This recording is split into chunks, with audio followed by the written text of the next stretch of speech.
Hello everyone.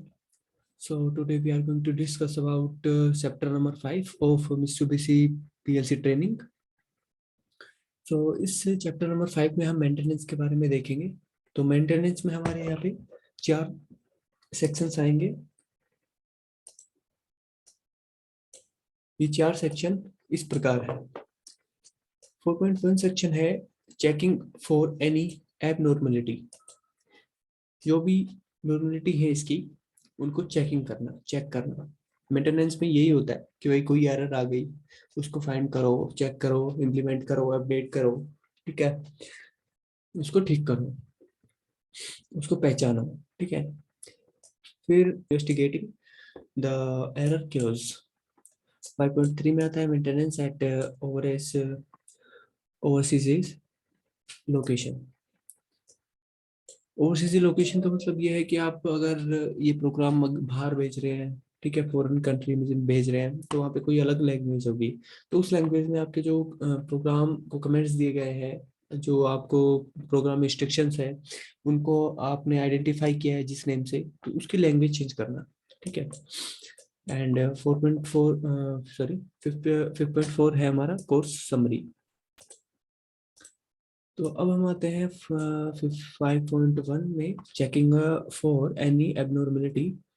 तो इसमें हमारा क्या रहेगा, certain situations arise when the problems occurs while the control system in is in operating GX3 includes various maintenance features which allow the quick diagnosis of the problem, ठीक है। Main से ये हमारा एक स्टक लाइट है, इसको stuck light बोलते हैं, स्टक लाइट। तो जो स्टक लाइट है वो हमारी अपनी जो फिजिकल एप्लीकेशंस है उनके साथ कनेक्टेड है, ठीक है। जब इसमें एरर्स आएगी तो ये जो लाइट्स हैं वो इंडिकेट्स होंगी। अब हम आते हैं यहाँ पे, तो ये हमारा प्रोसेस लाइन है, ठीक है, ये हमारी प्रोसेस लाइन हो गई। तो यहाँ पे कोई भी अगर मिस्टेक्स आएगी, इन दिस एग्जांपल एक program is detecting and explain how the diagnosis it efficiently. So the warning lamp yellow has turned on during operation.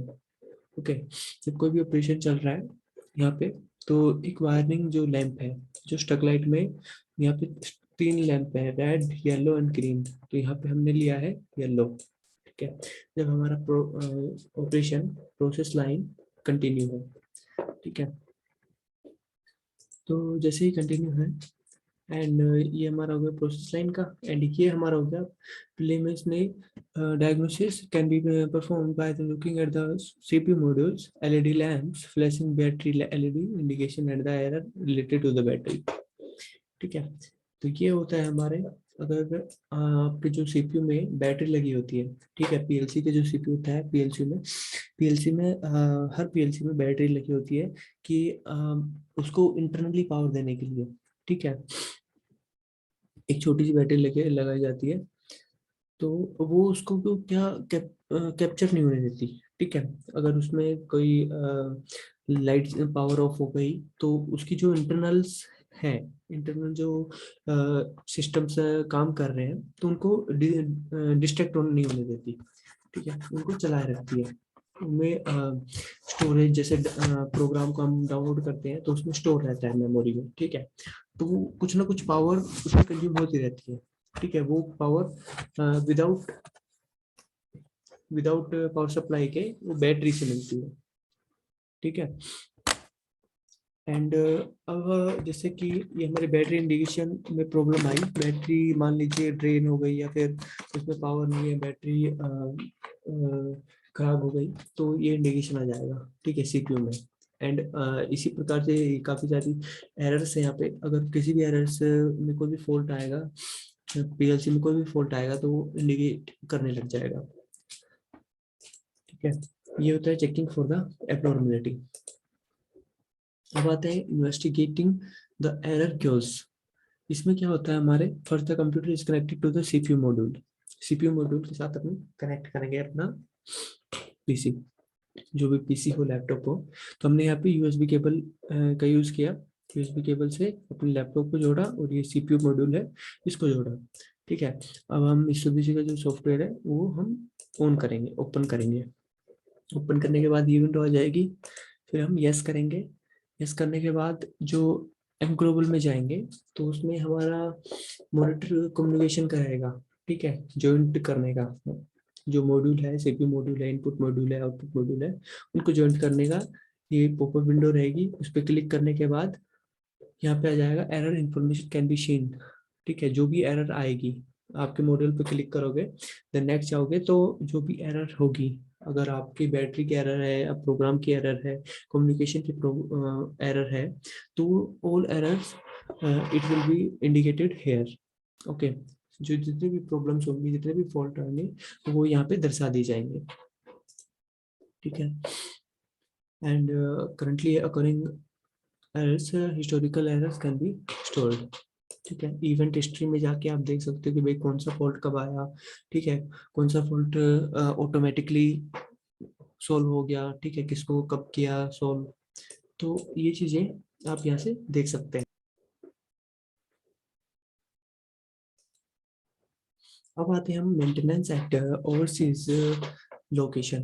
तो इसमें क्या होता है हमारा, मल्टीपल कमेंट्स डिस्प्ले सेटिंग, ठीक है, is useful when the country of origin that the program was created is difference from where the control system is operating or being further developing, ठीक है। तो मतलब अगर आप इंडिया में हैं तो इंग्लिश में यहाँ पे जैसे आपने कमेंट डाला, online relay life limit reach, okay. अगर आप कहीं बाहर जाते हैं, ठीक है, और यही प्रोग्राम आपको वहाँ पे एग्जीक्यूट करना है, तो आपको लैंग्वेज चेंज करनी पड़ेगी ताकि जो वहाँ के ऑर्गेनाइजर है, ठीक है, वहाँ के जो इंजीनियर्स है, उनको समझ में आए,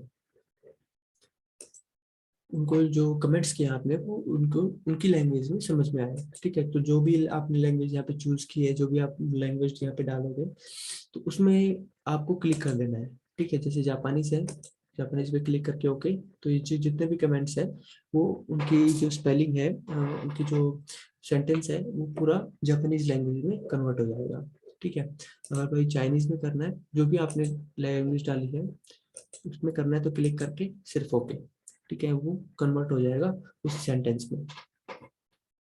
तो ऐसे आप चेंज कर सकते हैं लैंग्वेजेस। अब आते हैं फाइनल 5.4 पे, जो हमारा कोर्स समरी रहेगा। तो यहाँ पे हमने पूरी पीएलसी की ट्रेनिंग देखी, समझी कि भाई कैसे कैसे कौन से पैरामीटर कहाँ पे यूज किया जाता है, कौन से ऑपरेशन कब होते हैं, ठीक है। तो मेन फंक्शन इसका यही है, ठीक है, system design, programming, debug, maintenance, ये पूरा मेल्सॉफ जीएक्स वर्क्स 3 पे बेस्ड है, ठीक है। तो इसमें इससे रिलेटेड आपको कोई भी क्वेश्चन हो इस ट्रेनिंग से रिलेटेड, तो आप मेरे को फ्रीली पूछ सकते हैं, एंड कोई भी क्वेश्चन हो कोई भी, ठीक है, तो आप फ्रीली पूछ सकते हैं। And thank you for watching this lecture, happy learning.